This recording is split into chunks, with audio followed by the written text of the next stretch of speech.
한 사람 아브라함으로부터라는 제목으로 하나님 말씀 전하겠습니다. 여러분 사진 한 장 볼까요? 이 사진 속의 인물이 누군지 아셔요? 프랑스의 왕인데요. 이 왕은 초상화를 그릴 때 그 특징이 이렇게 다리를 드러내 보이고 초상화를 그린 것으로도 유명합니다. 들리는 말에 의하면 자신의 신체 중에 다리가 제일 늘씬하고 예쁘다고 생각해서 늘 저렇게 다리를 드러내고 초상화를 그렸다고 하는데, 저 왕이 누구냐? 그 유명한 루이 14세 왕이에요. 루이 14세. 루이 14세 왕이 뭐로 그렇게 유명한가요? 프랑스의 모든 왕들 중에, 아니 유럽에 있는 대부분의 왕들 중에 가장 강력한 절대 왕권을 행사했던 왕으로도 유명합니다. 실제 프랑스에서 혁명이 일어나서 프랑스의 왕이 당두대 이슬로 처형되고 왕권이 끝나게 되는 일이 있는데, 그 단두대 이슬로 사라진 왕은 루이 14세의 다음번 루이 16세가 그렇게 처형당했지만, 실제로 루이 16세는 14세에 비하면 정말 양반이었다고 해요. 진짜 철권 통치를 하고 절대 권력을 행사한 사람은 바로 이 루이 14세 왕이었어요. 이 루이 14세 왕이 무슨 말로 유명했냐면, 이 유명한 말이 있죠. 뭐라고 얘기했나요? 짐이 곧 국가다. 짐이 곧 국가다. 내가 곧 나라다. 내가 곧 국법이다. 내가 곧 법이다. 뭐 이런 뜻인 거죠. 근데 여러분, 이 말을 어디서 했냐면요. 자신과 불편한 관계가 있었던, 자기 말을 잘 듣지 않았던 당시 프랑스 고등법원 법정에 가서 이 루이 14세 왕이 이런 말을 한 거예요. 복장도 사냥 복장, 오른손에는 채찍을 들고 거기에 법정에 가서 짐이 곧 국가다. 이렇게 말했어요. 그 정도로 강력한 왕권을 행사한 그런 몇 안 되는 왕으로 기록되고 있습니다. 이렇게 강력한 왕권을 행사하는 왕들, 특별히 루이 14세도 마찬가지지만, 이들이 붙들고 있는 중요한 이론이 있어요. 그 이론은 뭐냐면 왕권 신수설, 즉 자신에게 부여된 왕권이 어디로부터 왔다는 거예요? 국민으로부터 온 게 아니라, 백성으로부터 온 게 아니라 어디로부터 왔다고요? 신으로부터 부여받은 권한이라고 그렇게 생각을 했어요. 그래서 신으로부터 부여받은 권한이니 이 왕권 신수설을 신봉하는 절대 군주들은 마치 자신이 신처럼 행동했다는 거예요. 절대 권력을 행사하고 신처럼 그런 행동들을 했다는 거죠. 자, 그런데 그게 어디 신일 수 있겠습니까? 왕이 어떻게 절대 권력을 행사한다고 신일 수 있겠어요? 실제 이 루이 14세도 신처럼 절대 권력을 행사했는지 모르지만 절대 신처럼 살지는 못했다고 해요. 2020년 조선일보 기사에 의하면 서울대 역사학자가 쓴 글인데요. 이 루이 14세는 별명이 걸어다니는 종합병원이었다고요. 보시면 뭐 천연두, 치아발치, 당뇨병, 장염, 결석, 통풍, 뭐 치루, 소화불량, 만성두통, 뭐 온통 온몸이 정말 성한 것 하나 없이 질병으로 가득 찬던 사람이 이 루이 14세 왕이었다. 특별히 루이 14세는 모든 이를 다 발치했다고 그러죠. 이가 하나도 없어요. 그것도 40세 이전에 다 이를 뽑았어요. 생리빨을 뽑았어요. 이유는 당시 이 루이 14세 왕의 주치가 그렇게 권유한 거예요. 당시 의학 수준이 낮았으니까 이 의사는 어떻게 생각했냐면, 어떤 생각의 신봉자였냐면, 모든 만병의 근원은 이빨에서부터 나온다고 생각했어요. 그래서 왕을 설득해서, 긴 시간 설득해서 40세 이전에 모두 다 발치하도록. 그 당시에 무슨 마취제가 있었겠어요? 마취제 없이 뽑은 거예요. 그래서 아주 심하게 뽑다가, 아래 어금니 뽑다가 잘못해서 아래 턱 금이 갔고, 위 어금니 뽑다가 잘못해서 천장을 찔러서 뚫어버렸어요. 천장이 찔린 거예요. 그러니 그걸 어떻게 해요? 소독약도 없고 뜨겁게 달군 쇠로 천장을 14번 찢었대요. 결국 천장이 뚫렸어요. 음식물을 먹으면 코로 나와요. 그래서 이 루이 14세가 가까운 지인들에게 보여주는 쇼가 있어요. 그 쇼가 뭐냐면, 포도주 한 모금을 먹고 코로 다시,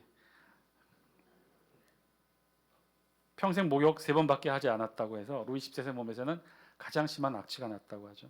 또 장이 안 좋았대요. 그리고 그 주치의가 말썽인데, 이 주치의의 또 치료는 건강하려면 무조건 장을 비워야 된다고 수시로 이 설사약을 먹여서 장을 비우게 했대요.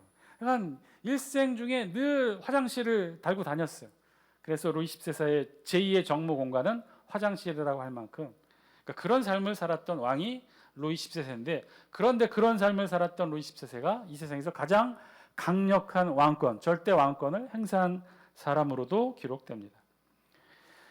당시 그렇게 강력한 왕권으로 나라를 다스렸던 거죠. 고대에서는 그래서 그런 강력한 왕권으로 나라를 다스렸어요. 그래서 그 강력한 왕권에서 나온 왕의 말이 곧 법이고 명령이었고 백성들은 그 명령을 순종함으로 왕의 통치가 이루어졌던 거죠. 자, 그러면 우리도 질문해 봅니다. 도대체 우리는 신앙 고백을 어떻게 해요? 하나님께서 이 세상을 창조하셨다고 그렇게 우리는 고백하죠? 이럴 때는 아멘 하셔야 돼요. 네. 다시요. 하나님께서 이 세상을 창조하셨다고 우리는 그렇게 고백합니다. 또한 하나님은 창조하셨을 뿐만 아니라 지금도 이 세상을 다스리시고 섭리하시고 통치하신다고 우리는 그렇게 고백하지요. 그럼 질문. 하나님은 이 세상을 다스리시고 섭리하시고 지금도 통치하시는데 그 방법은 무엇일까요? 이 세상에 어떤 나라도 하나님이 왕인 나라, 이 세상에 어떤 나라도 하나님이 대통령인 나라, 하나님이 총리인 나라는 없어요. 그럼 하나님은 어떻게 이 세상을 다스리시고 섭리하실까? 사실은 이 땅의 모든 그리스도인들이 초대교회 이후부터 이 마음의 질문이 열망으로 있는 게 사실이에요. 하나님이 다스리시고 통치하시는 나라, 그 나라를 어떻게 이룰까? 지난 대통령 대선 선거 때 국민의힘 정당이 청년들을 대거 입당시키면서 국민의힘 중앙청년위원회를 꾸렸습니다. 그때 청년위원회 선출된 사람들이 각자 자신을 알리는 포스터를 만들었었는데 그때 포스터 중에 저런 포스터가 있었어요. 뭐 자기가 강조하고 싶은 문구를 넣는 거죠. 야, 너도 정치할 수 있어. 난 커서도 운동권처럼은 안 될란다. 뭐 이런. 근데 제 눈에 가장 들어온 건 우리 눈에 가장 먼저 들어온 건 뭘까요? 이 첫 번째죠. 주성은 뭐라고 했어요? 하나님의 통치가 임하는 나라, 자유보수 정신의 대한민국. 자유보수 정신의 대한민국 뭐이라는 표현은 보수 정당이니까 자연스럽게 내놓을 수 있는 표와 구호가 될 수 있는데 제 관심을 끄는 건 하나님의 통치가 임하는 나라를 꿈꿨다는 거예요. 사실 이 표현은요, 이 땅의 모든 기독교인들이 마음속에 간직하고 있는 기도와 소망과 열망이기도 해요. 하나님의 통치가 임하는 나라, 그런 나라 우리 원하죠. 그러면 그 나라는 어떻게 이루어지느냐? 예, 춥죠. 예. 저는 좀 줄여줄 수 있을까요? 아니면 위로 더 올려주시거나 좀 줄여주시면 좋을 것 같습니다. 여러분 사진 한 장 보실까요? 이 사진이 어떤 사진인지 아세요? 우리 역사책에 자주 봤던 사진 가운데 하나죠. 저 가운데 정가운데 단상에 있는 사람이 누구예요? 이승만. 당신은 이제 박사. 이승만 박사. 1948년 5월 31일에 열린 우리나라 최초 국회 개원 모습이에요. 1948년 5월 10일에 우리나라 최초 국회의원 선거에 선출된 198명이 모여서 일제해방 이후 우리나라 국회의원들이 우리 손으로 뽑은 국회의원들이 처음으로 국회를 열어 개원하는 자리, 소위 말하는 재원의회 국회 개원 장면이에요.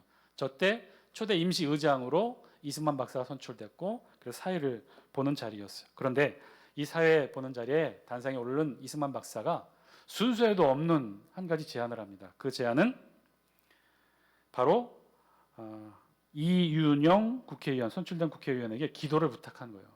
뭐라고 얘기하느냐? 대한민국 독립민주국회 제1차 회의를 열게 된 것을 하나님께 감사하는 바입니다. 먼저 이윤영 의원 나와서 하나님의 기도를 올려주시기 바랍니다. 갑작스러운 이 기도 요청에 놀란 이윤영 의원, 그러나 거절하지 않고 단상에 올라와서 기도를 시작해요. 그로부터 10분 동안, 짧지도 않죠, 긴 기도를 시작합니다. 압축 요약하면 이런 내용이에요. 이 우주와 만물을 창조하시고 인간의 역사를 섭리하신 하나님이시여, 이 민족을 돌아보시고 이 땅에 축복하셔서 감사에 넘치는 오늘이 있게 하심을 주님께 저희들은 성심으로 감사하나이다. 역사의 첫걸음을 걷는 오늘 우리의 환희와 우리의 감격에 넘치는 이 민족적 기쁨을 다 하나님에게 영광과 감사를 올리나이다. 이 모든 말씀을 주 예수 그리스도의 이름 받들어 기도하나이다. 아멘. 갑자기 한 기도치고 너무 잘 정제되어 있고 너무 기도를 잘하셨죠. 더 놀라운 사실은 이 10분 동안의 기도에 아무도 그때 상황을 기록한 기자의 기사에 의하면 아무도 눈을 뜨지 않았다는 거예요. 10분의 기도가 마치자 어떻게 했느냐? 믿지 않은 의원들까지도 모두 자리에 일어나서 박수가 아닌 아멘이라고 화답을 했다고 합니다. 당시 남한의 기독교 인구는 1%가 채 안 됐다고요. 그런데 이런 일이 가능한 것은 1%도 채 안 되는 적은 수의 기독교인들이 대부분 사회 지도층 인사들이었기 때문에 가능했다는 것이죠. 이 이윤영 국회의원 역시 감리교 목사예요. 현직 목사 출신으로 국회의원에 선출되었던 거죠. 감리교에서는 굉장히 유명하신 분입니다. 나중에 이제 감리교 조병철 목사가 감리교 자체를 평가하면서 이 이윤영 목사님에 대해서 이렇게 평가를 내려요. 여러 의견이 있었겠지만 분명한 것은 대한민국 국회는 이 이윤영 의원의 기도로 시작했다. 이윤영 의원은 평생을 교육자요, 사회운동가요, 목회자로 이 나라가 기독교 정신에 기초한 신앙 입국을 꿈꾸며 살았다. 기독교 정신에 기초한 신앙 입국. 사실은 이 마지막 평가의 문구가 마찬가지 소망을 품고 있는 우리 기독교인들의 마음에 흔들리는 중요한 질문이 되죠. 기독교 정신에 기초한 신앙 입국. 우리 이 땅의 모든 기독교인들은 사실 이 소망이 있어요. 어떻게 하면 하나님이 다스리시고 섭리하시고 통치하시는 그 섭리의 방식이 이 땅 가운데 이루어질 수 있을까? 하나님이 창조하시고 지금도 다스리신다고 우리 신학적으로 고백하는데 이 고백에서 그치는 것이 아니라 실질적으로 하나님은 어떻게 이 나라를 다스리실까? 현실 정치에서 우리 기독교인들이 정당을 만들고 국회의원이 되고 장관이 되고 대통령이 되면 그러면 하나님의 통치가 이루어지는 것일까? 사실 이런 고민은요, 지금 우리만 하는 게 아니라 이 땅의 모든 기독교인들이 이런 고민을 하고 있어요.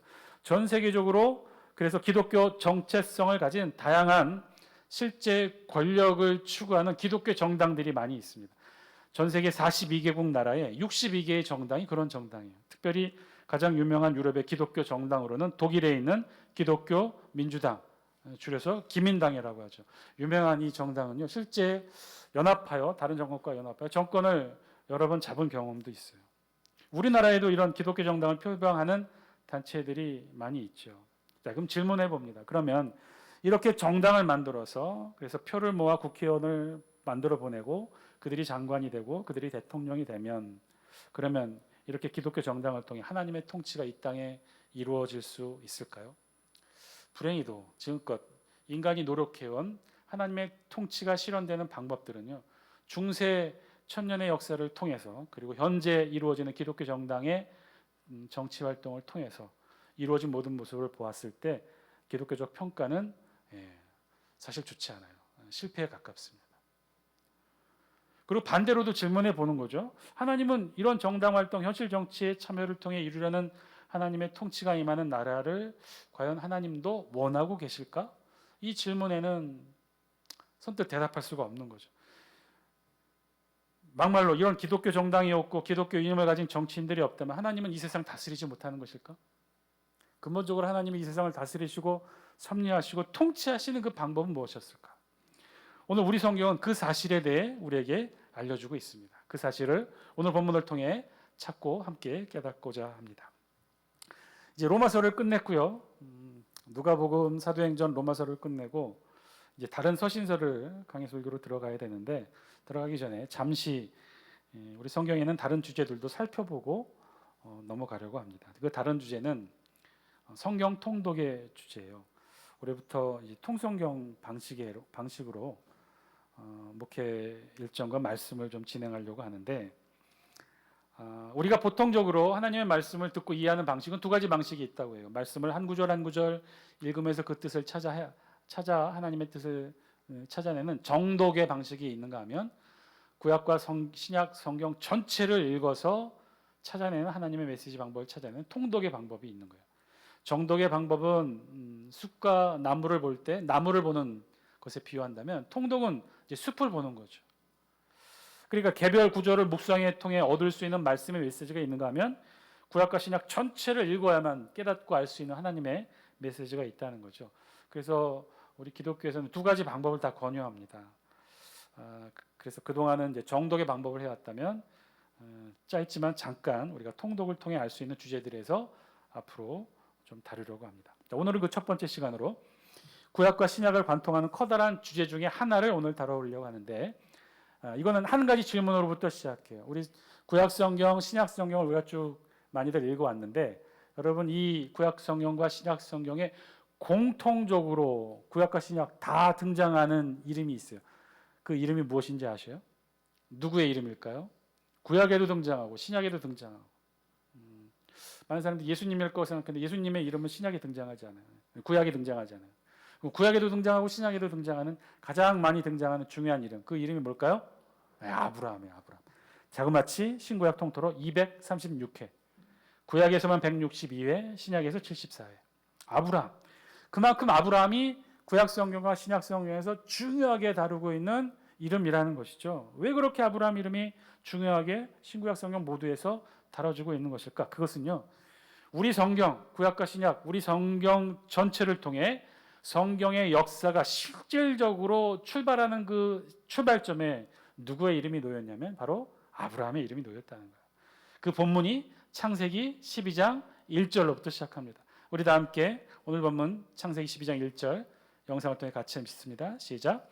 여호와께서 아브라함에게 이르시되 너는 너의 고향과 친척과 아버지의 집을 떠나 내가 내게 보여줄 땅으로 가라. 오늘 하나님이 아브라함을 찾아오셔 그리고 아브라함에게 부르셨다는 이렇게 말씀하셨다는 거예요. 아브라함은요 지금으로부터 구약학자들에 의하면 4,000년 전 메소포타미아 갈대아 우르라는 곳에서 자신의 가족들과 함께 평범한 삶을 살고 있었어요. 그런데 어느 날 하나님이 아브라함에게 찾아오신 거죠. 그리고 다짜고짜 아브라함에게 명령하셔요. 너의 고향 친척과 아버지의 집을 떠나 내가 내게 보여줄 땅으로 가라. 떠나라는 거죠. 잘 살고 있었는데 익숙하고 편안한 땅에 잘 살고 있었는데 떠나라는 거예요. 그런데 어디로 갈지 정해주진 않았어요. 아직 정해주진 않았어요. 내가 내게 보여줄 땅, 아직 보여주진 않은 그 땅으로 일단은 떠나라고 말씀하셔요. 그 말씀 자체도 사실은 놀랍고 당황스러운데 2절 3절에서는 하나님이 이 아브라함이 감당 못할 축복의 강복의 말씀을 하셔요. 우리 2절 말씀 영상을 통해 같이 읽습니다. 시작. 내가 너로 큰 민족을 이루고 내게 복을 주어 내 이름을 창대하게 하리니 너는 복이 될지라. 와, 어마어마한 복이죠. 내가 너로 큰 민족을 이루고 내게 복을 주고 내 이름 창대하게 하고 너는 복이 될지라. 복의 근원이 된다는 거예요. 하나님의 놀라운 축복의 말씀이에요. 그런데 더 놀라운 것은요. 한 사람 아브라함을 부르시고는 아브라함을 통해 뭘 이루시겠다는 거예요? 민족을 이루시겠다는 거예요. 민족. 그러니까 지금 이 말씀은 아브라함 한 사람을 불렀지만 그리고 아브라함 한 사람 앞에서 하나님이 축복의 강복의 말씀을 하시지만 이는 아브라함 한 사람에게만 복을 주신다는 말씀이 아닌 거죠. 아브라함을 통해 그의 후손으로 이루어지는 민족 전체에게도 복을 주시겠다는 거예요. 그뿐이 아니에요. 그리고 더 놀라운 말씀은 3절에 이어집니다. 우리 3절 영상을 통해 같이 읽습니다. 시작. 너를 축복하는 자에게는 내가 복을 내리고 너를 저주하는 자에게는 내가 저주하리니 땅의 모든 족속이 너로 말미암아 복을 얻을 것이라 하신지라. 아멘. 마지막 땅의 모든 족속이 너로 말미암아 복을 얻을 것이다. 그 앞에는 아브라함 하나만 부른 게 아니었다고 그랬어요. 아브라함을 통해 이루어진 민족을 거대하게 이루시겠다는 축복의 말씀인데 3절에서는 이 아브라함을 통해 이루어진 민족만이 아니라 모든 족속들, 전 세계 모든 사람을 통칭하죠. 전 세계 모든 사람들이 너로 인하여 복을 받을 것이다. 아브라함에게 지금 그런 복을 주는 거죠. 아브라함에게 복을 주시는데 그 복의 스케일과 사이즈가 어마어마하다는 거예요. 아브라함을 통해 이루는 민족과 아니 이 민족뿐만 아니라 모든 족속이 아브라함을 통해 복을 받게 될 것이다. 두 번째 3절 앞부분에 있는 말씀 너를 축복하는 자에게 어떻게 한다고요? 누가 축복해 주신다는 거예요? 하나님이 축복해. 너를 저주하는 자에게 누가 저주하신다는 거예요? 여러분 이 말씀의 의미가 뭐예요? 이는 하나님께서 아브라함의 인간관계에 직접 개입하시겠다는 말씀인 거죠. 이건 대단한 놀라운 축복의 말씀이에요. 그냥 단순히 하나님께서 아브라함 한 사람을 불러서 그냥 복 주시는 것으로 끝나는 말씀, 그런 차원으로 끝나는 말씀이 아닌 거죠. 어마어마한 하나님의 복이 아브라함을 통해 민족과 모든 민족, 모든 족속들, 이 세상에 있는 모든 민족에게 하나님이 주시고자 하는 축복을 지금 아브라함 한 사람 세워놓고 지금 하나님이 하시는 거예요. 어쨌든 이런 명령이 아브라함이 어떻게 했을까요? 4절 함께 읽습니다. 시작. 이에 아브라함이 여호와의 말씀을 따라갔고 롯도 그와 함께 갔으며 아브라함이 하란을 떠날 때 75세였더라. 아브라함이 하나님의 말씀에 따라갔다고 그랬어요. 순종했다고 그랬어요. 그런데 이 아브라함의 순종이 참으로 놀라운 것은 이때 아브라함이 순종했을 때 아브라함의 나이예요. 몇 세라고요? 75세. 아브라함이 10살 아래 사라와 결혼했으니까 사라의 나이는 몇 세예요? 65세. 75세, 65세 할머니, 할아버지가 지금 이 하나님의 명령을 받은 거예요. 아브라함을 통해 큰 민족을 이루시겠다는 하나님의 축복의 약속에 무색하게 지금 아브라함과 사라, 할머니, 할아버지는요 자식이 없어요. 그리고 75세, 65세 생식 능력을 이미 잃은 후였어요. 그런 아브라함과 사라에게 하나님 주시는 말씀에 아브라함은 한마디 대꾸도 없이 순종합니다. 그렇게 시작한 아브라함의 순종의 삶은 또 결정적인 하나님의 명령을 받게 되죠.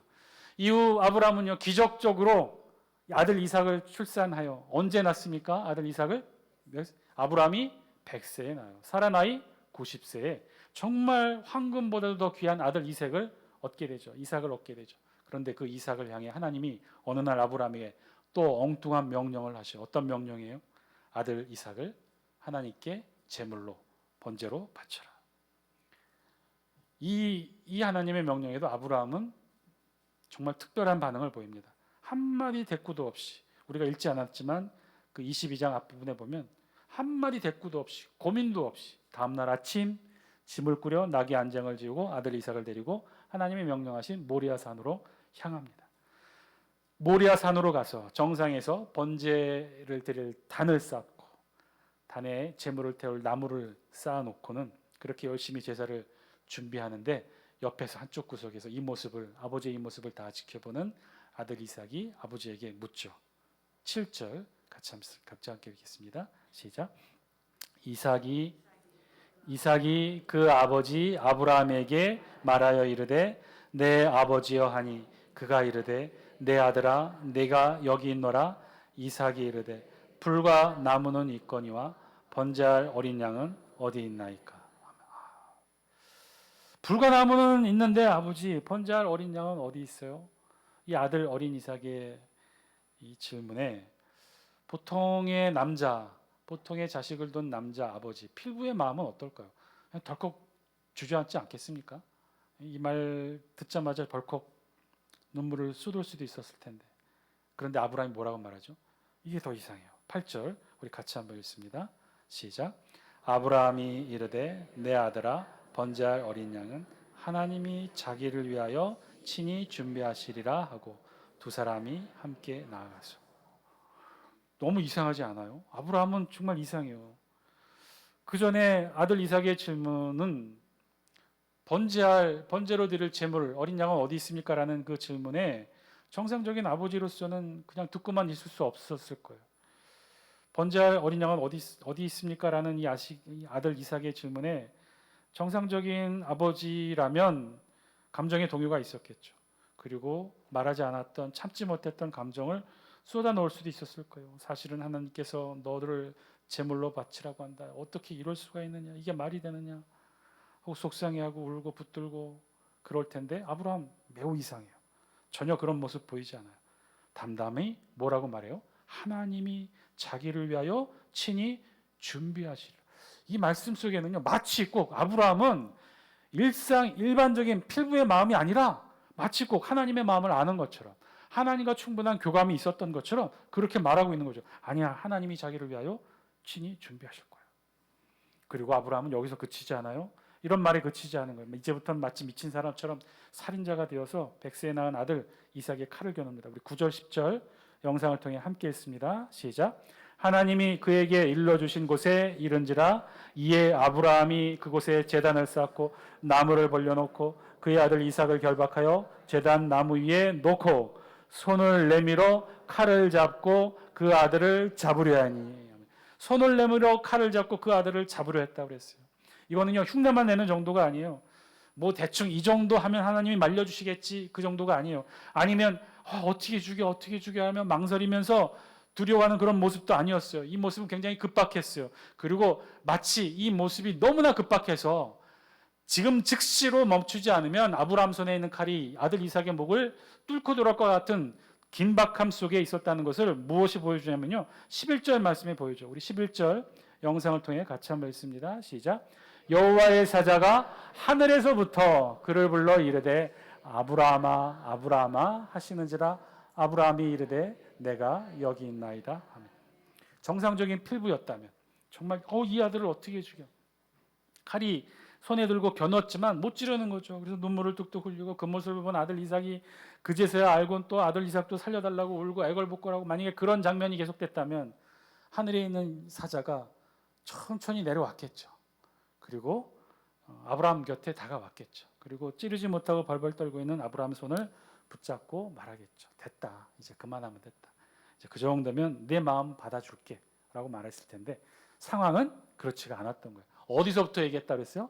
하늘에서부터. 너무나 급하니까 지금 여기 내려올 시간도 없는 거예요. 여호와 사자가 내려올 시간도 없는 거예요. 하늘에서부터 멈추라고 얘기한 거예요. 아브라함아 아브라함아. 그렇지 않으면 아브라함의 칼날이 이삭의 목을 꿰뚫고 지나가야 되니 여호와의 사자가 하늘에서부터 멈췄던 거죠. 자, 그러면 진짜 질문을 해봅니다. 도대체 하나님은 왜 아브라함에게 이렇게 아들 이삭을 제물로 바치라고 명령하셨을까? 그 진짜 질문의 답은 무엇이었을까? 12절의 말씀에 담겨 있어요. 우리 다 함께 12절 같이 함께 읽습니다. 시작. 사자가 이르시되 그 아이에게 내 손을 대지 말라. 그에게 아무 일도 하지 말라. 내가 내 아들 내 독자까지도 내게 아끼지 아니하였으니 내가 이제야 내가 하나님을 경외하는 줄을 아노라. 여러분, 이 12절 말씀 읽으면서 어느 구절에 마음이 와닿습니까? 하나님의 마음이 느껴지는 구절이 어디 있습니까? 지금 하나님의 마음을 지금 12절은 담고 있어요. 하나님의 본심을. 왜 아브라함에게 아들 이삭을 제물로 바치려고 했는지 그 하나님의 마음이 여기 12절에 담겨 있어요. 어디에 있어요? 내 아들 독자까지도 내게 아끼지 아니하였으니. 하나님은 이 한 구절에 하나님 본심을 담은 거예요. 아브라함도 독자 아들을 아끼지 않았구나. 여러분, 이 하나님의 마음속에서 어떤 장면이 떠올라요? 모리아산 번제단 위에 아브라함이 칼날을 놓고 이삭의 목에 겨누었을 그 시점으로부터 정확하게 2000년 후에 그 지역에 있는 예루살렘 십자가, 골고다 십자가에 우리 예수님도, 하나님의 독자이신 예수님도 십자가에 창과 칼의 칼날 위에 놓이게 되죠. 하나님은 2000년 전에 미리 아브라함과 함께 이 모습을 연출하며 준비하셨던 건 아니었을까요? 그리고 아브라함을 통해 안 거죠. 아브라함도 독자를 아끼지 않았구나. 이 아브라함의 마음 그대로 하나님도 품게 된 거죠. 2000년 뒤에 예루살렘 골고다 십자가 위에서 모리아산에서 아브라함이 품었던 그 마음 그대로 아들 독자 예수 그리스도를 하나님도 아끼지 아니하시고 이 세상 인류 구원을 위해 내어주시게 된 거죠. 사랑하는 장수께 성도 여러분, 오늘 말씀을 통해 우리에게 주신 하나님의 음성 저와 여러분들이 들을 수 있게 되길 바랍니다. 하나님은 왜 한 사람 아브라함을 부르시고 하나님은 왜 아들 이삭을 제물로 바치라고 말씀하셨을까? 사랑하는 장수께 성도 여러분, 하나님은요 그냥 아브라함 한 사람을 부르신 게 아닌 거죠. 아니, 한 사람 부르는 것도 참 놀랍고 고맙고 감사한 일이지만 하나님은 절대로 그 한 사람, 아브라함 한 사람만을 부르신 것이 아니에요. 그렇다면 그냥 아브라함 한 사람에게 복 주고 아들 이삭 주고 끝냈을 거예요. 그런데 그렇지 않잖아요. 왜 아들 이삭을 왜 제물로 바치라고까지 했어요? 여기에는 또 다른 중요한 목적이 있는 거죠. 그것은 우리가 처음에 가졌던 질문에 똑같은 답을 하고 계셔요. 하나님은 도대체 이 세상을 어떻게 다스리시고 섭리하시고 통치하시는가? 그 하나님의 통치의 방법은 무엇인가를 오늘 설명 본문이 우리에게 알려주고 있는 거예요. 그것은요, 하나님이 아브라함 한 사람을 그저 한 사람 축복하기 위해 부르신 것이 아니라, 하나님은 아브라함을 무엇으로 부르신 거예요? 축복의 대상이 아니라 하나님 사역의 파트너로 부르신 거예요.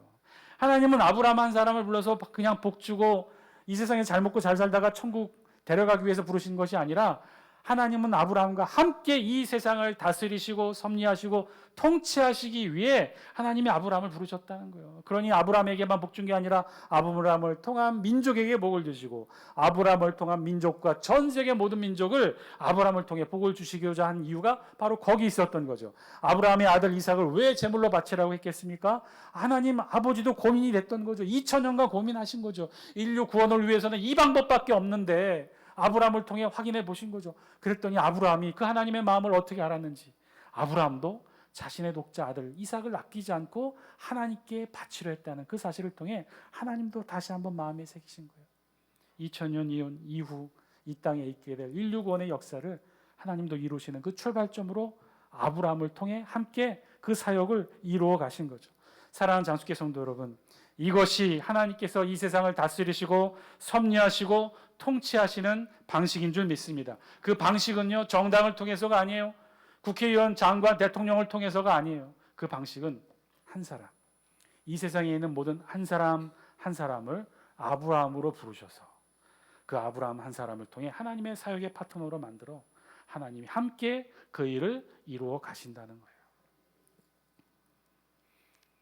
사랑하는 장수교 성도 여러분, 하나님께서 이 시간 저와 여러분들을 부르신 것도 이와 같은 줄 믿습니다. 하나님께서 저와 여러분들을 부르셔서 이 자리에 앉게 하신 건 이 세상에서 정말 여러분들이 잘 먹고 잘 살고 그냥 천국에 가게 하는 것도 참 너무나 놀랍고 고마운데, 하나님은 거기서 그친 게 아니라 저와 여러분들을 누구로 삼으신 거예요? 이 땅에 아브라함으로 부르신 거예요. 사역의 파트너로, 동반자로 부르신 거예요. 그래서 여러분과 함께 여러분에게만 복 주신 게 아니라 여러분의 가정, 여러분의 자녀, 여러분들의 식구, 여러분들의 지역, 여러분들이 속한 나라, 여러분들이 살고 있는 이 세상을 하나님이 그렇게 복 주시고 다스리시고 섭리하시고 통치하시기 위해 하나님은 그렇게 이 땅에 한 사람 아브라함을 저와 여러분들을 통해 부르신 줄 믿습니다. 오늘 이 자리에 앉아 있는 저와 여러분들의 자리가 그런 자리인 거죠. 그렇다면 우리도 두 가지를 해야 돼요. 첫째는 그 하나님의 부르심에 아브라함처럼 순종하시기 바랍니다. 두 번째는 그렇게 하나님이 부르셨으니 나만 잘 살고 잘 먹고 잘 지내게 복 주신 것이 아니라 나를 통해 역사하시는 하나님의 뜻이 있는 거죠. 그 하나님의 뜻을 우리도 사명을 가지고 순종하는 마음으로 이루시게 될 줄 믿습니다. 그 두 가지 소명, 순종하고 하나님의 뜻을 우리의 삶을 통해 이루는 그 놀라운 사역, 우리의 삶 가운데 이루어지게 하여 주옵소서. 기도하시는 저와 여러분 기도 제목 되길 바랍니다. 우리 다 함께